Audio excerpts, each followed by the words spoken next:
I like to sleep about 8 hours a night, I'd say, ideally. There you go, Ollie. Thank you very much indeed. I actually get a lot of sleep every evening. I try to get as much as possible, at least 8 hours. If I can get a few more in, then I will try.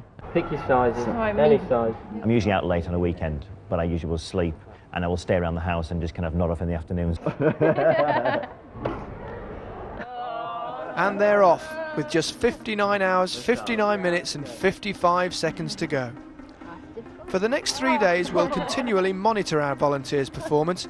As well as physical tests, we'll be giving our guinea pigs a series of intentionally boring tasks that will measure their judgment and ability to concentrate.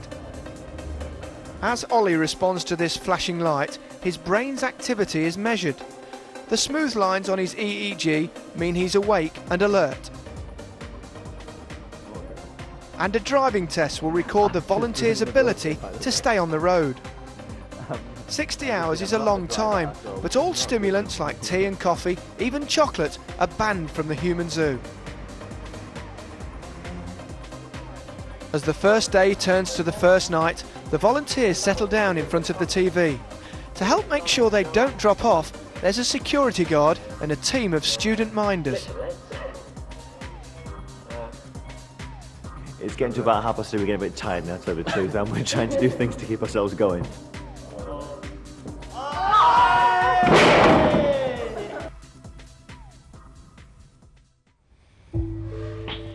As day breaks, our human guinea pigs are feeling the effects of a sleepless night.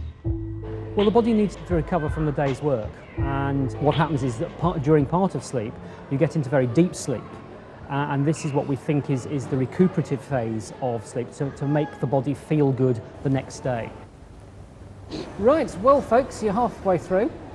How's it feel? This morning I felt really elated, and in my lungs, my chest, I felt this kind of very, it was quite a nervous feeling, but I don't feel nervous, but it was like I had the symptoms of feeling quite kind of anxious. Last night was really, really heavy, but I think we've learnt lessons from last night. You need to be moving and jumping around. Yeah, really just jumping around a bit. Yeah. Sitting's not good, definitely. Exercise helps them stay awake and warm. Later, Vic writes her website diary. It's particularly late on Saturday night. In fact, it's not. It's only 5 to 11, which isn't late at all. It feels late. It feels terribly late. And I know that this is going to seem like a really long night, like last night did, and I'm not really looking forward to it that much, to tell you the truth. Hopefully we'll see each other through the next few hours to Sunday morning.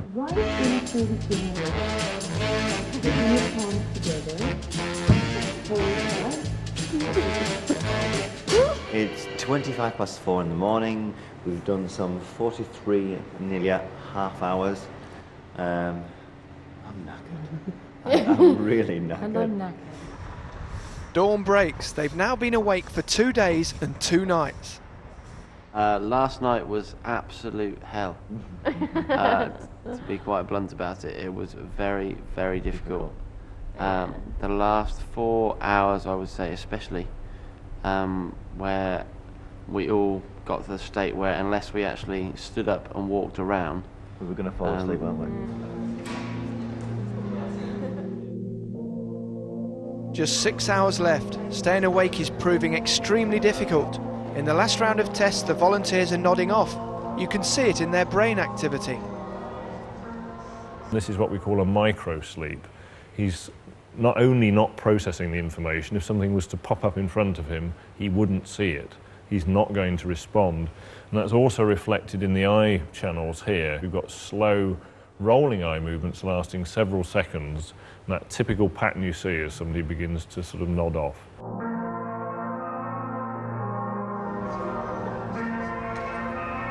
Seem to have been travelling a bit off-road here. Yeah, I think whether I actually dozed off for longer in this period, because actually in that period I've gone so far off the road that I didn't quite know which direction to turn back in order to find the road again, so hence I crashed.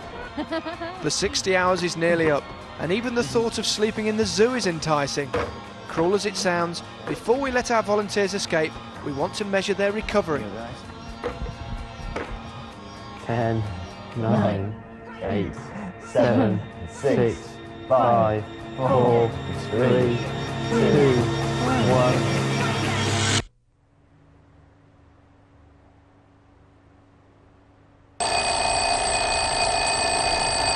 Good morning. I think that was a good sleep, that was. After 12 hours sleep, the volunteers are assessed for their recovery. All three are revitalised, and Ollie and Vic are virtually back to normal. We've got some of their results here. And what we're doing was recording their reaction time and how well they managed to drive in a straight line. And these are the results for Ollie before he had any sleep deprivation. He's doing pretty well. 24 hours later, not so good. 48 hours later, look at this. He actually ended up crashing. Not that surprising. No. But just 12 hours sleep, and he's straight on the road again.